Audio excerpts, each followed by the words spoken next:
વાત વડોદરાની કરીએ, જ્યાં પૂરના પાણી ઓસર્યા બાદ હવે રોગચાળો વકર્યો છે. રોગચાળાના ભરડામાં મહાનગરપાલિકાના સત્તાધીશો પણ હવે સપડાયા. વડોદરા શહેરના પ્રથમ નાગરિક એવા મેયર પિંકીબેન સોની જ રોગચાળાનો શિકાર બન્યા છે. મેયરને વાયરલ ઇન્ફેક્શન થતા હોસ્પિટલમાં સારવાર માટે દાખલ કરાયા. બીમાર મેયરને મહાનગરપાલિકાની જે સ્થાયી સમિતિના અધ્યક્ષ ડોક્ટર શીતલ મિસ્ત્રીની હોસ્પિટલમાં દાખલ કરવામાં આવ્યા છે. સરકારી હોસ્પિટલ દર્દીઓથી ઉભરાતી હોવાથી હવે નેતાઓ ખાનગી હોસ્પિટલમાં સારવાર લઈ રહ્યા છે, દાખલ થઈ રહ્યા છે.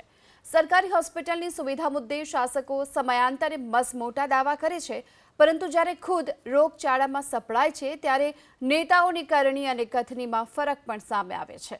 અમદાવાદથી મહત્વના સમાચાર, જ્યાં કઠવાડા વિસ્તારમાં દર ચોમાસે જળમગ્ન થતા મધુ માલતી આવાસની સમસ્યા એબીપી અસ્મિતા સહિતના માધ્યમોએ ઉજાગર કરી અને જનપ્રતિનિધિઓ થયા છે દોડતા. દસક્રોઈ વિધાનસભા ક્ષેત્રના બાબુભાઈ જમનાદાસ પટેલ અને વોટર કમિટીના ચેરમેન અને કાઉન્સિલરે ગઈકાલે આવાસની મુલાકાત લીધી. જો કે અહીં સ્થાનિકોએ ઉગ્ર શબ્દોમાં પોતાની વ્યથા પણ વ્યક્ત કરી.